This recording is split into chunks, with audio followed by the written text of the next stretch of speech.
Hello and welcome to my channel old school girl tales. इस channel पे हम बात करते हैं literature, national international issues, history, famous personalities, science और लेटेस्ट न्यूज़ के बारे में। तो अगर आप भी अपनी नॉलेज को अपडेट करना चाहते हैं तो फटाफट से चैनल को सब्सक्राइब कर लीजिए। ये इस चैनल की 6th वीडियो है और ये वीडियो है द मॉडर्न एम्पायर के बारे में। एक नए साम्राज्य का उदय होता है एक पुराने साम्राज्य के खात्मे के साथ, और मॉडर्न साम्राज्य का उदय हुआ नंदा साम्राज्य और उसके आखिरी रूलर धरानंद के खात्मे के बाद। नंदा डायनेस्टी मगध की 5th रूलिंग डायनेस्टी थी जिसने नदर्न इंडियन सब कॉन्टिनेंट पे 4th सेंचुरी BC के दौरान रूल किया था। एक बुद्धिस्ट ट्रेडिशन के हिसाब से धनानंद ने एक बार दक्षिणा देने के लिए एक आयोजन किया था जिसमें चाणक्य भी पहुंचे थे, लेकिन वहां उन्होंने चाणक्य को बदसूरत कहकर उनका मजाक उड़ाया था। ऐसा भी कहा जाता है कि चाणक्य धनानंद को Greek Raja Alexander the great के आक्रमण के बारे में भी सचेत करना चाहते थे।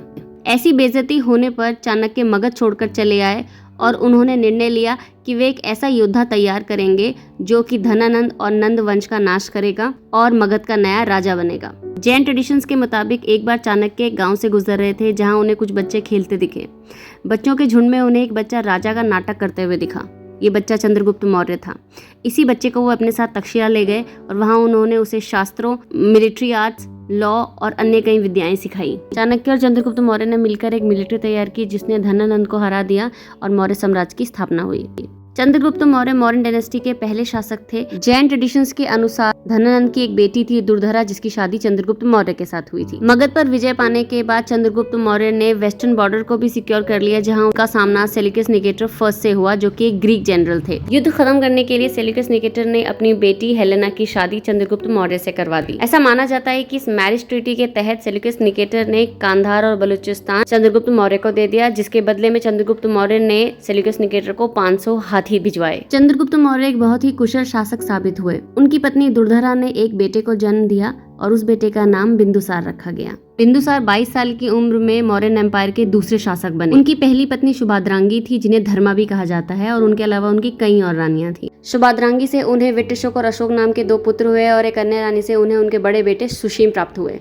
अशोक के सगे भाई, जिन्हें वटअशोक और तिस्सा भी कहा जाता है, बाद में जाकर एक बुद्धिस्ट मंक बन गए। अशोक वदना के हिसाब से बिंदुसार ने अशोक को तक्षशिला में एक विद्रोह शांत करने के लिए भेज दिया, जबकि अन्य सोर्सेस कहते हैं कि उन्हें उज्जैन का वॉइसरॉय बना दिया गया।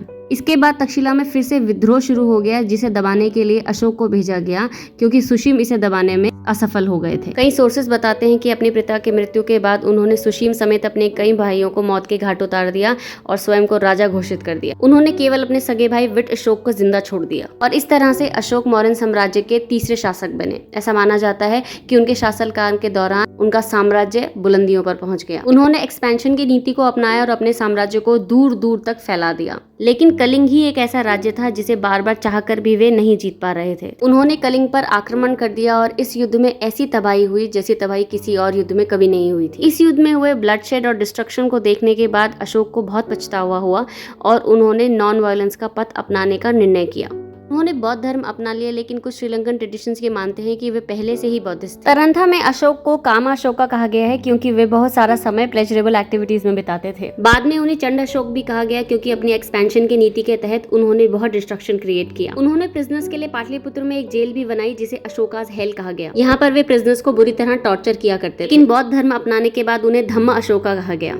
नॉन वायलेंस का पाथ त्यागने के बाद उन्होंने सोसाइटी के वेलफेयर के लिए काम किया। उन्होंने हॉस्पिटल्स बनवाए, मेडिसिनल प्लांट्स लगवाए, कुएं खुदवाए और कई सारे पेड़ लगवाए। ये सारी जानकारी हमें उनके बनवाए रॉक एडिक्ट से मिलती है। सम्राट अशोक की 5 पत्नियां थी। पहली देवी, जिन्हें महादेवी भी कहा जाता है, दूसरी कौरवकी, तीसरी पद्मावती, चौथी असंधमित्रा और 5वीं तिष्यरक्षा। रानी महादेवी के 2 बच्चे थे, महिंद और संघमित्रा, और इन दोनों ने ही अपना जीवन बौद्ध धर्म के प्रचार प्रसार में लगा दिया। अशोक की दूसरी रानी थी कौरवकी, जिनके पुत्र थे तिवल, जिनकी असमय मृत्यु के कारण उनके बेटे दशरथ मौर्य को मौर्य साम्राज्य का चौथा शासक बनाया गया। अशोक की तीसरी रानी थी पद्मावती, जिनके बेटे थे कुणाल, जो कि क्राउन प्रिंस थे, लेकिन क्योंकि वे ब्लाइंड थे इसीलिए उन्हें राजा नहीं बनाया गया। लेकिन कुणाल के बेटे संप्रति मौर्य साम्राज्य के 5वें शासक बने। उनकी चौथी पत्नी थी असंधमित्रा, जिनकी कोई संतान नहीं थी और उन्होंने चारुमती नाम की कन्या को गोद लिया था। ऐसा माना जाता है कि चारुमती ने अशोक के आखिरी दिनों में उनकी सेवा की थी। अशोक की 5वीं पत्नी थी तिष्यरक्षा, जिनसे उन्होंने अपनी मृत्यु के 4 वर्ष पहले ही शादी की थी। कुछ सोर्सेज मानते हैं कि अशोक के बेटे कुणाल को अंधा करने के पीछे भी इनका ही हाथ था। अपने जीवन के आखिरी दिनों में अशोक बहुत बीमार हो गए, लेकिन उन्होंने बौद्धिस्ट संघ को डोनेशन देना नहीं छोड़ा। माना जाता है कि उनके दाह संस्कार के बाद उनकी चिता लगातार 7 दिन और 7 रात जलती रही। Thank you for watching the video. ये वीडियो आपको कैसी लगी प्लीज़ कमेंट सेक्शन में बताएं। अगर आपको अच्छी लगी है तो इसे लाइक कीजिए और अपने दोस्तों के साथ शेयर कीजिए और चैनल को सब्सक्राइब कीजिए। आप हमें इंस्टाग्राम पे भी फॉलो कर सकते हैं, हैंडल का नाम है ओल्ड स्कूल गर्ल टेल्स।